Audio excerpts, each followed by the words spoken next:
Glória a Deus, graça e paz em nome de Jesus, que o Senhor te abençoe poderosamente. Estamos aí no nosso terceiro dia dessa matéria maravilhosa, dessa matéria tremenda, matéria Jesus no tabernáculo, Jesus no tabernáculo.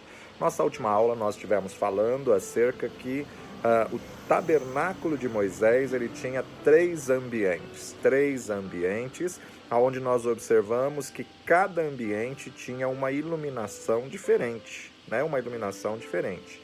Então, passou pela única porta, entrou por trás da cerca de linho branco, linho fino, aí está no átrio. No átrio é a luz natural, né? A luz natural, ou seja, a iluminação natural, o sol, a lua, as estrelas, isso é o átrio. O átrio é, na verdade, as coisas naturais. Passou pela porta que é Jesus, a pessoa conhece o básico, os mandamentos, o pecado, a graça, a salvação, Jesus Cristo, senhorio de Jesus, é a iluminação natural. Sol, lua e as estrelas, a natureza manifesta a glória de Deus, né?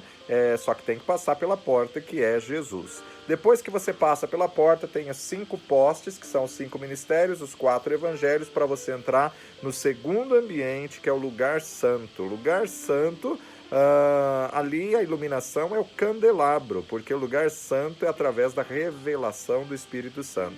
Através da revelação do Espírito Santo, do candelabro, que vai iluminar aquele ambiente, coberto aí com 4 cortinas, super escuro, né? Mas a lâmpada do candelabro, as 7 chamas acesa, vai trazer revelação, vai trazer iluminação, vai trazer claridade, vai trazer luz aos teus olhos. E atrás do véu, terceiro ambiente no Santo dos Santos, esse terceiro ambiente, na verdade, não tem luz. Ele só clareia com a glória do Deus Todo-Poderoso. Terceiro ambiente, quando a glória de Deus é revelada, aí sim que nós temos aí a clareza, assim nós temos essa posição.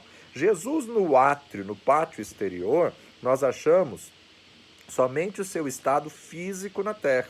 Somente no seu estado físico na terra é que nós encontramos Jesus no átrio, tá? Então, essa parte dele em carne e sangue é justamente a questão de Jesus no átrio. Então, ele físico na terra, aí sim é o que nós lemos, o último texto que nós lemos na última aula, Hebreus capítulo 5, vai lá comigo, Hebreus capítulo 5, e a gente começa a partir daqui, Hebreus capítulo 5, versos 7 a 9.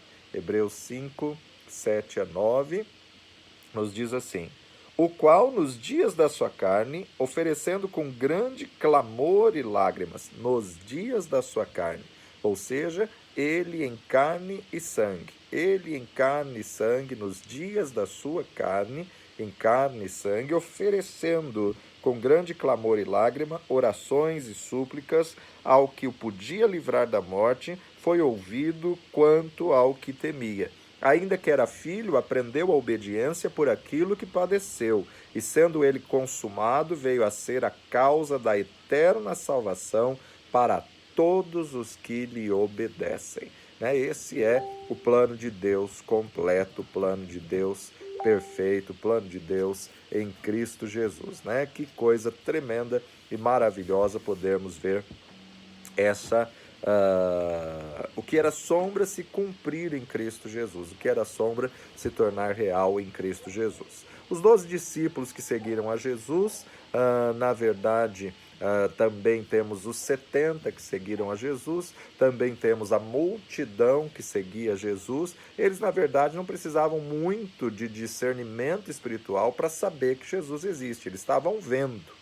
Eles precisavam de ter fé para crer que ele era o Filho de Deus, né? Mas que eles viam o Senhor Jesus em carne e sangue, eles viam, Jesus era palpável, tocável, era real. Mas era difícil eles aceitar, porque era o filho de Maria e o filho do carpinteiro ali da esquina, de José. Então, na verdade, em Nazaré, Jesus não pôde operar muitos milagres, porque eles sabiam a sua infância, eles conheciam aí a família, conhecia tudo, e aí ficou bem difícil. Mas Jesus mesmo disse: bem-aventurados que não viram e creram.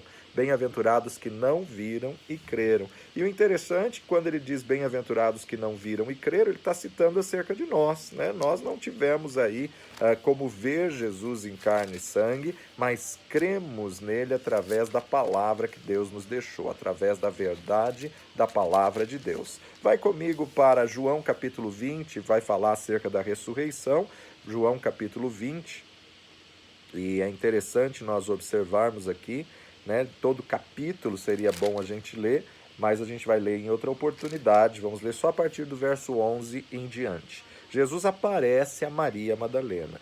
E Maria estava chorando fora, junto ao sepulcro. Estando ela, pois, chorando, abaixou-se para o sepulcro e viu dois anjos vestidos de branco, assentados onde jazera o corpo de Jesus, um à cabeceira e outro aos pés. E disseram-lhe eles: Mulher, por que choras? E ela disse: Porque levaram o meu Senhor e não sei onde o puseram. E tendo dito isto, voltou-se para trás e viu Jesus em pé, mas não sabia que era Jesus. E disse-lhe Jesus: Mulher, por que choras? Quem buscas? E ela, cuidando que era o hortelão, disse: Senhor, se tu o levaste, dize-me onde o pusestes e eu o levarei. Disse-lhe Jesus: Maria. Ela, voltando-se, disse: Rabone, que quer dizer mestre. Disse-lhe Jesus: Não me detenhas, não me detenhas, porque ainda não subi a meu Pai. Mas vai, dize aos meus irmãos e dize-lhes que eu subo ao meu Pai e vosso Pai, ao meu Deus e vosso Deus. Maria Madalena foi e anunciou aos discípulos que vira o Senhor e que lhe dissera isso. Por que ele disse: Não me detenhas, ainda não subi ao Pai? Porque o sumo sacerdote, quando ele se santificava para poder entrar no tabernáculo, ninguém podia tocar nele, ninguém podia relar nele, que senão ele se tornava impuro. Porque ele fez todo um ritual de purificação, ele fez todo um protocolo para se santificar, para entrar no Santo dos Santos. Ele tinha tanto temor, gente, que na verdade, na noite que antecedia o dia que ele iria entrar no Santo dos Santos, dizem alguns escritores que eles nem dormiam, eles passavam a noite em vigília, a noite orando, clamando, acordado, com medo de dormir e sonhar alguma coisa que o contaminasse, sonhar alguma coisa impura e tornasse ele contaminado para entrar no Santo dos Santos, então ele morreria lá dentro do Santo dos Santos. E aí então nós observamos que é interessante você observar essa situação que Jesus está dizendo: não me toques, eu ainda não posso ser tocado. É algo que ele está falando acerca do tabernáculo real, do tabernáculo que foi revelado para Moisés lá no monte. Eu ainda não subi para o meu Pai para entregar o sangue do sacrifício. Eu ainda não fui ao meu Pai. Eu ainda não entrei no Santo dos Santos real, no Santo dos Santos original, onde está o Deus Todo-Poderoso, onde não é réplica, aonde é o verdadeiro. Então não me toques, porque ele se santificou. Nesses 3 dias o Senhor, o Espírito do Senhor o ressuscitou. Não me toques. Aí então, veja só, Jesus aparece aos 11 e a incredulidade de Tomé. Verso 19.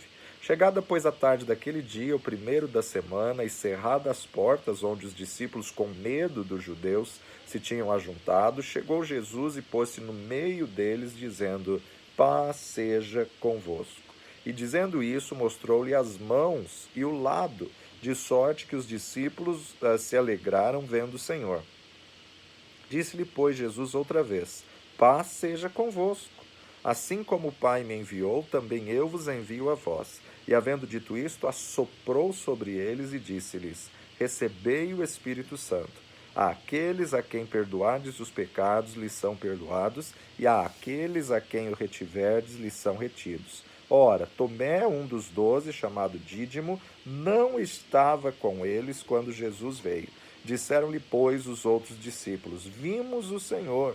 Mas ele lhe disse: Se eu não vir o sinal de cravos nas suas mãos, e não puser o dedo no lugar dos cravos, e não puser a minha mão no seu lado, onde a lança tinha entrado, de maneira nenhuma o crerei. E 8 dias depois, estavam outra vez os seus discípulos dentro, e disse com eles: Tomé, chegou Jesus, estando as portas fechadas, e sentou-se no meio deles e disse: paz seja convosco. Jesus vai direto a Tomé. Disse, pois, a Tomé: põe aqui o teu dedo, vê as minhas mãos, chega a tua mão e põe aqui no meu lado. Não sejas incrédulo, mas crente. Tomé respondeu e disse: Senhor meu e Deus meu. Disse-lhe Jesus: por que me vistes, Tomé, crestes? Bem-aventurados que não viram e creram. Jesus, pois, operou também na presença de seus discípulos muitos outros sinais que não estão escritos neste livro. Estes, porém, foram escritos para que creiais que Jesus é o Cristo, Filho de Deus, e para que, crendo, tenhais vida em seu nome.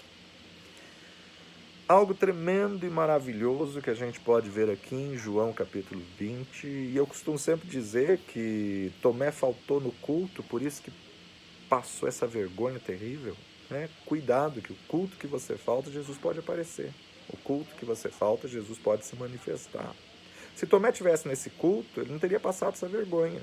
Se Tomé tivesse junto com os discípulos de Jesus ali, na primeira vez que Jesus apareceu aos seus discípulos, ele já teria visto e não precisaria ter falado. Se eu não ver, tocar. A fé de Tomé era a fé que tinha que ver para crer. Se você precisa ver para crer, você não precisa ter fé. Porque tudo que é visível não há necessidade de ter fé. E Jesus está dizendo: bem-aventurado, bem-aventurado os que não viram e creram. Agora, vamos fazer aqui uma interpretação. Se Jesus diz: Tomé, toca aqui, então aqui significa que Jesus já subiu aos céus, já entregou o sacrifício no Santo dos Santos e que Deus já disse: eu aceito. Chancelou. Está correto, está cumprido. Esse sangue limpo, puro, inocente, sangue perfeito, imaculado, foi aceito e nos libertou e nos resgatou. Glória a Deus por isso.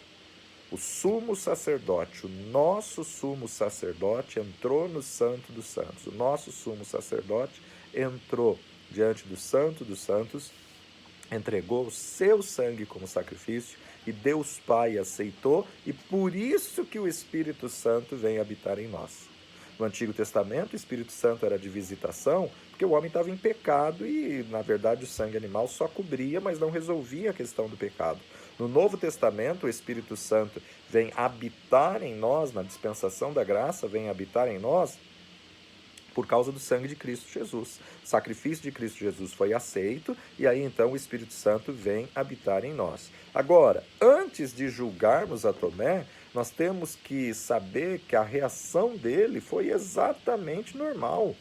Gente, não é normal uma pessoa que foi morta, torturada, chicoteada, toda inchada, seu corpo dilacerado, crucificado, sepultado, viram ele morto, acreditar que ele ressuscitou, embora ele tivesse dito diversas vezes: ao terceiro dia eu vou ressuscitar, ao terceiro dia eu vou viver de novo, ao terceiro dia eu vou voltar com vocês.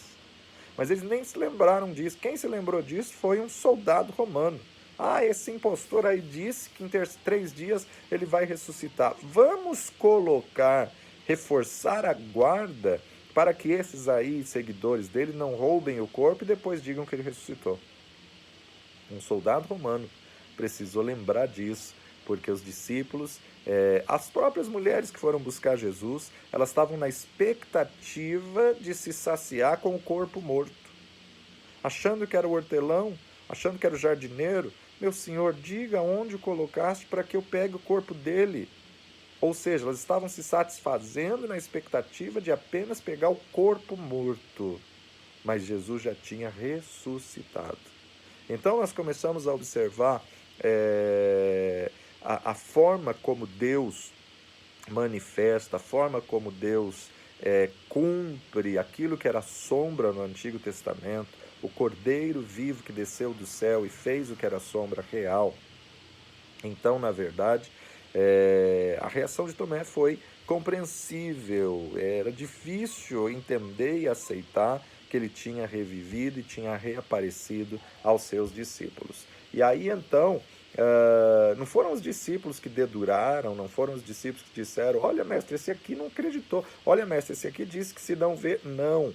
partir do momento que ele ressuscitou, ele retoma os atributos da divindade. A partir do momento, aquilo que ele abriu mão para vir a esse mundo em carne e sangue, a partir do momento que ele ressuscitou, ele volta a ser onisciente, onipresente, onipotente. São atributos da divindade. Deus Pai, Deus Filho, Deus Espírito Santo é conhecedor de toda a ciência.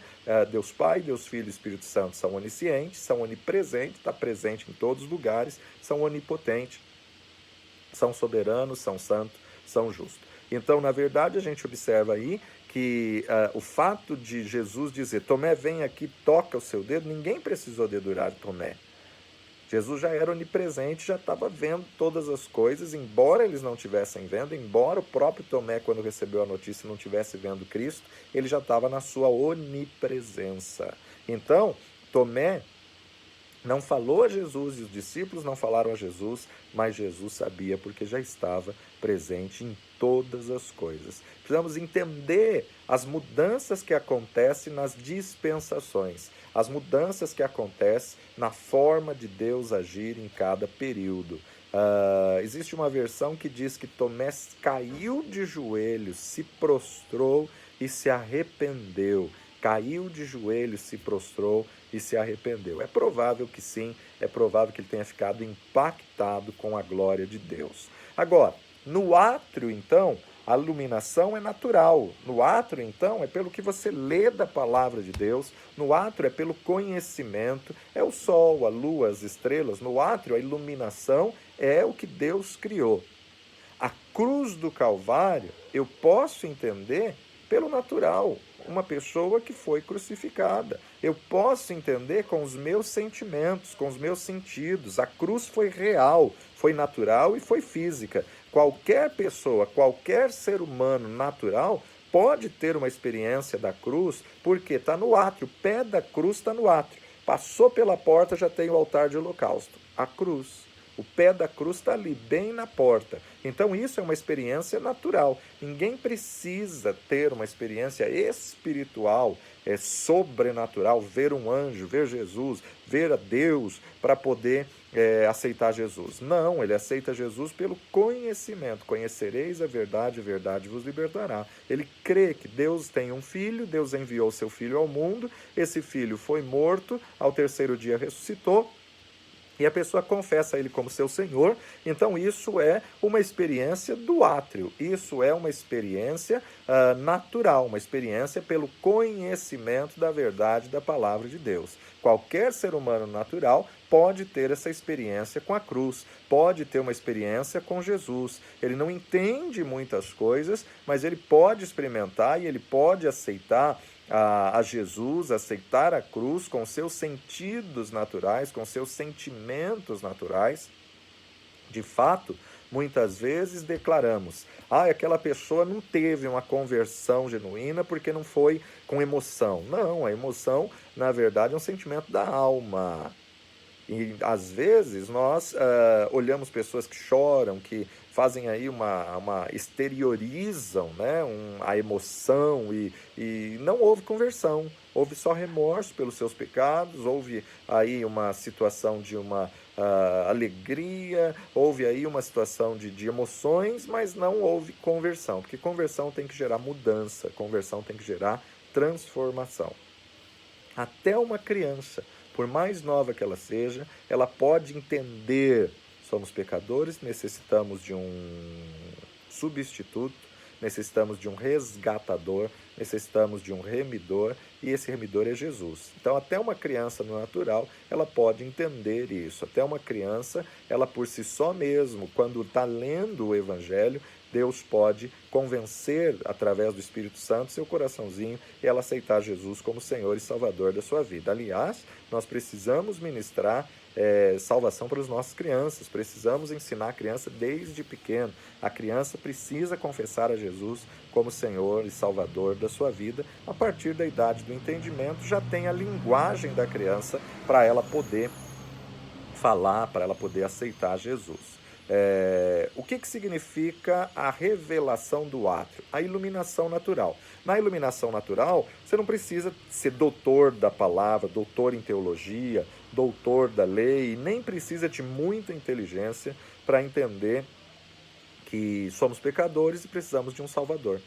E esse Salvador é Jesus, eu tenho que recebê-lo como Senhor e Salvador da minha vida. Então isso é a revelação do átrio, a iluminação do átrio. Jesus no átrio, ele era quando estava físico, aqui na terra, em carne e sangue, era o Jesus do átrio. Agora nós temos que entender que o átrio era cercado de uma linho branco que representa a justiça de Deus.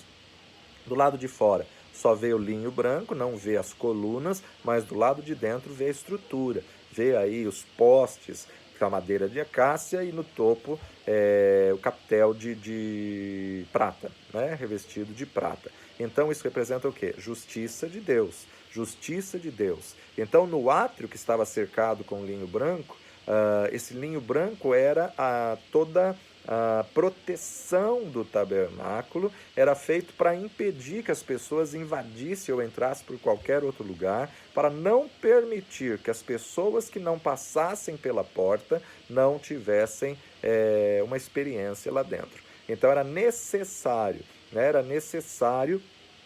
passar pela porta para poder entrar. Não tem outro meio de entrar dentro do ambiente do tabernáculo. No Antigo Testamento, Deus se limitou no lugar santo dos santos. Deus se limitou ali naquele ambiente. Agora, não significa que Deus estava confinado. Ele agia em outras formas, de outras maneiras, mas ele se manifestava ali em cima do propiciatório, diante dos dois querubins, uma vez por ano, diante do sumo sacerdote. Tinha dias específicos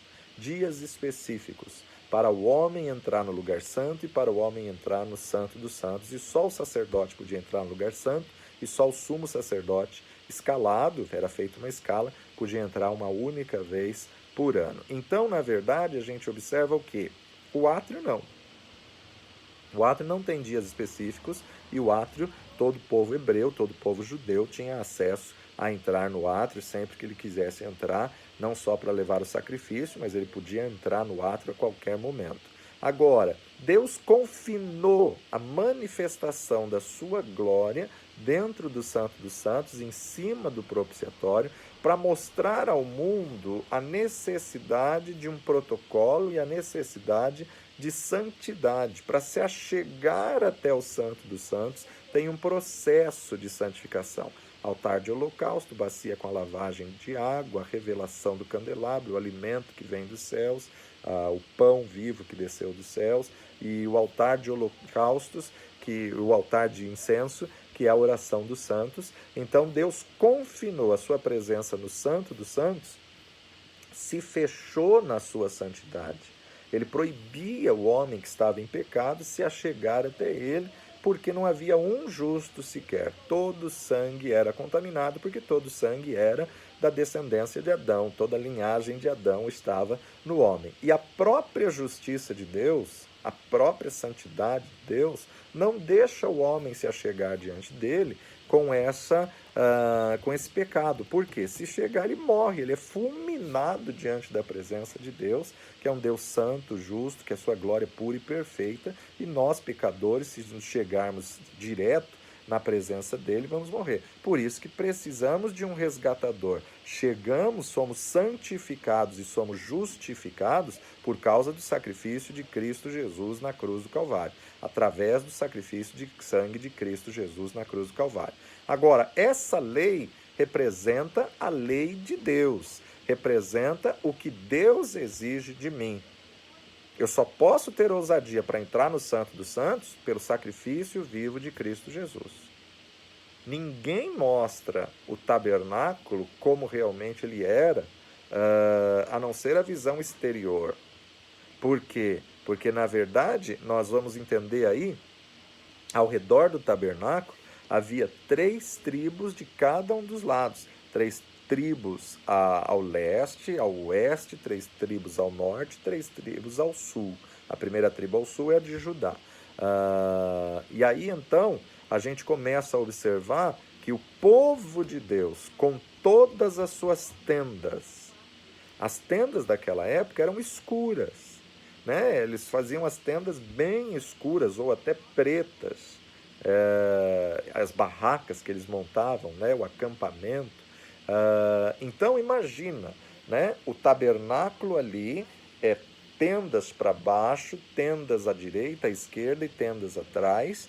Está formando a cruz também na disposição das tendas, na disposição das tribos. Agora, se as tribos são todas com tendas pretas, tendas pretas, tendas pretas, tendas pretas, tendas pretas, imagina o destaque do linho branco ao redor, a cerca do linho branco, para chamar atenção, para destacar. E mais, se você tem a visão de uma cruz ali, se você tem a visão de uma cruz não só na mobília do tabernáculo, mas nas tendas, na disposição das 12 tribos de Israel, das tendas das 12 tribos, tudo preto, preto, preto, preto, e aquele cercado branco, de linho branco, aonde? No coração, porque quando a pessoa está crucificada, ali fica o coração de Jesus.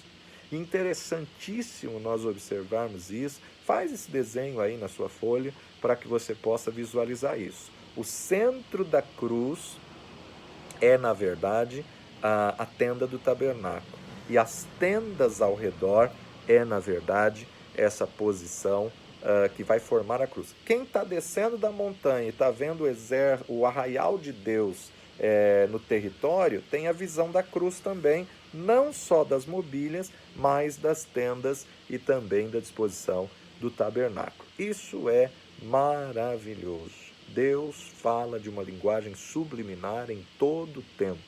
Mas essa tenda, essa linho branco, essa cerca branca, representa a exigência de Deus, pureza, santidade. Agora nós não temos que comparar a justiça de um com o outro. Deus coloca essa cerca e ele fala, você tem que ficar igual a esse linho branco. Essa cerca é, na verdade, uma imagem subliminar para trabalhar na minha inconsciência que para entrar na presença de Deus eu preciso de santidade, eu preciso de renúncia, eu preciso de quebrantamento. Agora, o que nós fazemos é muito diferente. Nós comparamos a justiça de um com a justiça de outro. Deus nunca mandou eu comparar minha vida com a sua e você comparar a sua com a do próximo ou com a minha. Não, de jeito nenhum. Ou com qualquer outra pessoa. Nós não podemos comparar vidas. Quando comparamos vida, a nossa comparação é injusta, pois há sempre aqueles que acham que são mais santos, mais justos do que os outros. Porque leem a Bíblia, porque oram, porque jejuam, porque cantam, porque cultuam, oram mais do que os outros falam mais palavrão e ele fala menos, ou vice-versa. O nosso referencial não pode ser humano, o nosso referencial não pode ser as pessoas. O nosso referencial de santidade, de justiça é Cristo. O nosso referencial de santidade, santificação e justificação é Cristo. Então não se compare acerca da tua vida, da tua comunhão com ninguém, nem a comunhão de ninguém com ninguém. Se compare com Jesus. Temos que ter como referencial Jesus. Ele manda, ordena comparar a sua vida com a vida dele. Paulo teve uma intimidade, uma comunhão, um entendimento disso tão grande que ele chega ao ponto de dizer, sede meus imitadores como eu sou de Cristo. Paulo teve responsabilidade de dizer, porque ele sabia que ele estava imitando a Cristo. Então, o padrão da justiça é você estar nessa cerca de linho fino e branco, não são as tendas escuras ao redor. Quando colocamos algo forte, algo branco puríssimo, linho branco, no meio de tendas pretas, você vai ver que o branco reluz mais, o branco destaca, o branco brilha mais ainda, né? Quando você tem o gelo, o creme, o amarelo comparado com o branco, não faz muita diferença, mas o contraste, né? O contraste, esse faz muita diferença. Quando eu pego isso e comparo com o branco, então fica bem evidente, se destaca mais o branco. Se você comparar a sua vida com a vida do seu irmão, muitas vezes você vai até se achar mais justo, mais santo do que a vida de Beltrano, fulano, ciclano.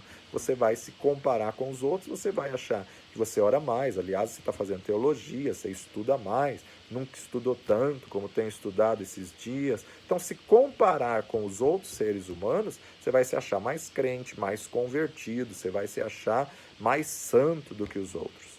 Mas Deus nunca mandou a gente se comparar com alguém que também está em pecado. Mas nós temos que comparar as nossas vidas com o branco do linho, com o branco da cerca, com Jesus Cristo, o justo juiz. Quantos que se justificam e dizem a justificação que Jesus não basta para eles? Que tremendo engano. Por quê? Porque a comparação é humana, a comparação são de pessoas. A comparação não é a vida ou a santidade, a comparação tem que ser a minha vida, as minhas atitudes com a vida de Cristo. Né? Tem um livro muito antigo, um best-seller antigo, que diz, em seus passos, o que faria Jesus? Qual seria a resposta de Jesus na situação? Qual seria a atitude de Jesus no momento em que você está vivendo? Então, em mim, a minha justiça não é o bastante, ela não passa de trapos de imundícia. Eu não consigo andar, eu não consigo enfrentar nada sem ele. A cerca não deixa o lado exterior ver o interior, porque só pode ver a magnificência do nosso Senhor Jesus Cristo quem passa pela porta, quem entra no lugar santo, quem entra no Santo dos Santos. Do lado de fora não dá para ver. Do lado de fora só vê uma tenda branca, do lado de fora só vê a justiça de Deus. De fora nós podíamos ver apenas o cercado e as tampinhas de prata dos postes, né, que representa a redenção, representa aí a justiça de Deus. Então de fora só se vê a lei, a justiça de Deus. Agora do lado interior, dentro, aí você podia ver a estrutura, a coluna, os postes, a beleza do tabernáculo, mesma coisa, confinado dentro do lugar santo, aquelas 3 peças, a beleza das 3 peças. E tudo aquilo que é fechado, é reservado, desperta a curiosidade de querer conhecer, desperta a curiosidade de querer entrar para ver, para saber o que tem lá dentro, entender o que tem lá dentro. Quando nós nos colocamos bem na frente de uma cerca branca, nós vamos ver todos os defeitos e sujeiras da nossa veste, da nossa vida, da nossa vestimenta. Nós vamos ver que nós, por nós mesmos, não estamos limpos, não somos justos em nós mesmos. A nossa justiça é trapos de imundícia diante de Deus. Então essa cerca não deixa ver o que tem do lado de dentro. E a única maneira que tem de conhecer a Deus é passar pela porta que é Jesus, para você começar a se ver por dentro. Jesus não é algo que você é capaz de descrever. Você pode descrever uma posição da vida de Jesus, mas ele transcende muito ao teu entendimento, ao teu conhecimento. É difícil para nós descrevermos a salvação. O que é, como é um ato de fé, um ato espiritual. Por isso que alguns não conseguem entender e aceitar. É difícil você descrever para alguém que não está dentro do Evangelho que você recebeu a salvação, que você recebeu a Cristo como Senhor e Salvador da sua vida. É difícil alguém que não teve a experiência que você teve se alegrar com uma coisa espiritual.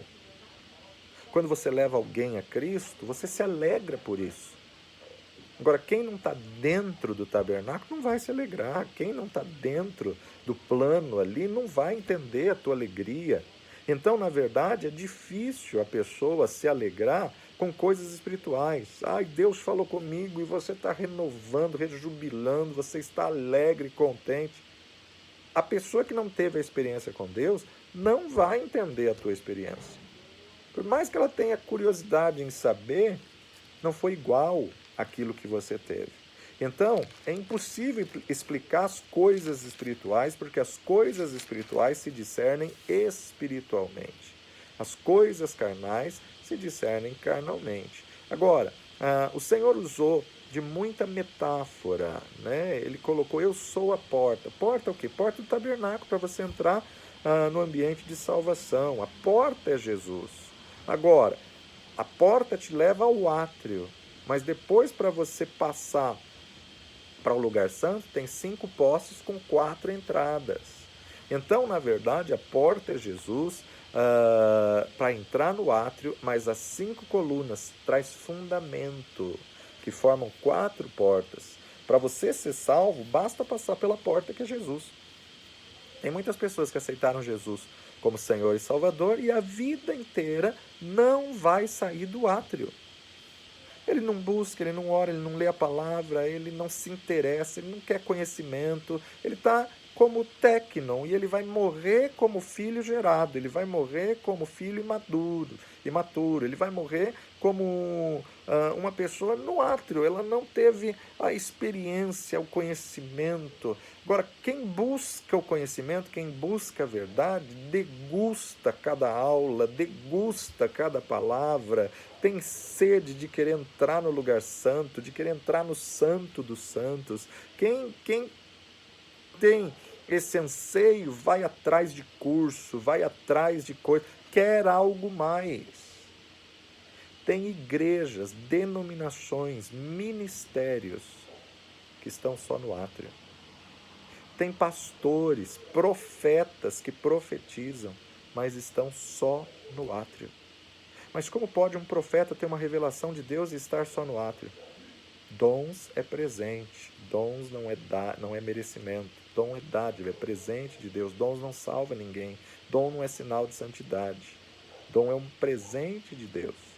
Então, na verdade, no átrio, a gente observa justamente muitos pastores, líderes, apóstolos, ministros, muitas igrejas que vai só até aquele patamar e não passa daquilo. Você sabe que tem mais, mas você não consegue passar.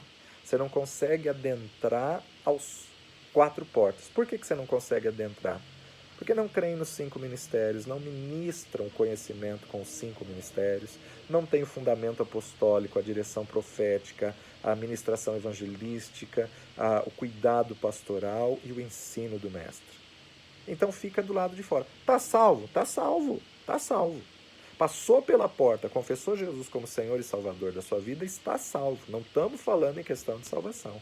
A pessoa pode ser salva sem nunca ter tido uma experiência espiritual da plenitude do Espírito, dos dons, da manifestação, das 7 lâmpadas do candelabro, a revelação do candelabro. Olha só, Mateus capítulo 7, versículo 13, os 2 caminhos. Jesus disse assim: entrai pela porta estreita, porque larga é a porta e espaçoso o caminho que conduz à perdição, e muitos são os que entram por ela. E porque estreita é a porta e apertado o caminho que leva à vida, poucos há que a encontrem. Entrai pela porta estreita. Agora vamos ver o que Jesus diz em João capítulo 10. João capítulo 10, a partir do versículo 1, diz assim: Jesus, o bom pastor. Na verdade vos digo que aquele que não entrar pela porta, não entrar pela porta, ele está falando tabernáculo? Não, mas a comparação é a mesma. Não entrar pela porta no curral das ovelhas, mas sobe por outra parte, é ladrão e salteador.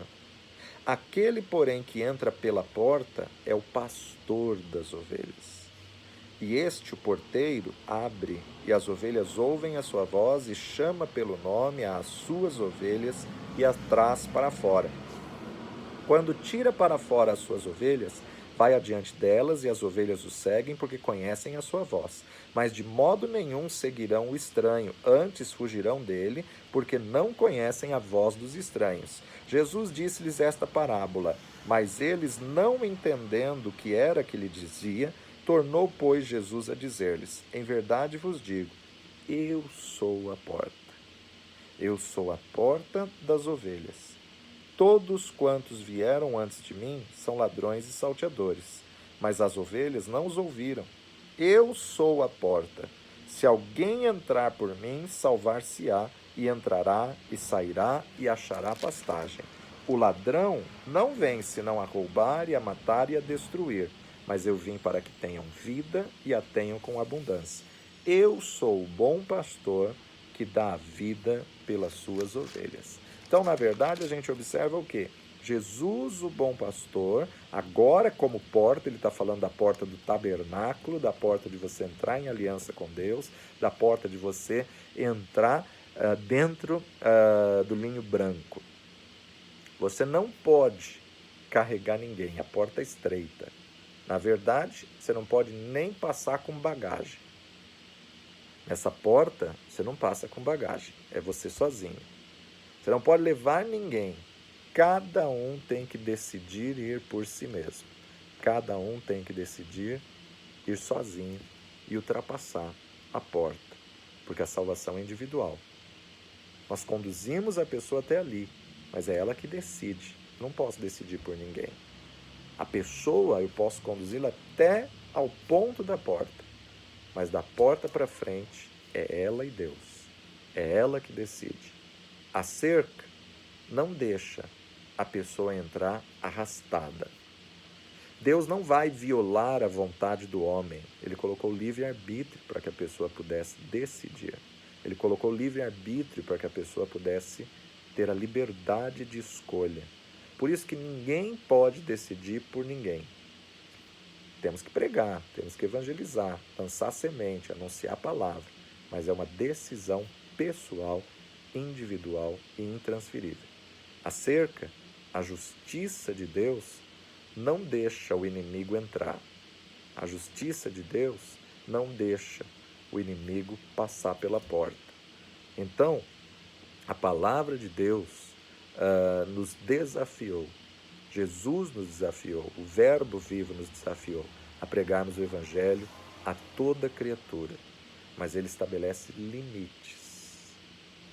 A cerca determina limites. Só tem parte com ele quem passou pela porta. Quem não passou, por mais que nós amemos, ficou do lado de fora. Quem não passou, por uma decisão própria do livre-arbítrio, decidiu não aceitar a Jesus. Então, na verdade, Deus não pode ter um plano com essa vida.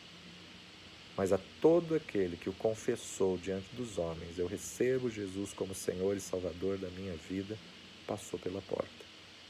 Se você ainda não fez essa decisão, nessa manhã é uma manhã aceitável. Nessa manhã você pode dizer: Jesus, eu te confesso como Senhor e Salvador da minha vida. Pai, escreve o meu nome no livro da vida, porque eu creio que Jesus veio em carne e sangue, morreu, ao terceiro dia ressuscitou para me dar vida, e eu recebo como meu Senhor e meu Salvador. E é em nome dele que eu oro. Amém. Vamos para o intervalo. Daqui a pouquinho estamos de volta.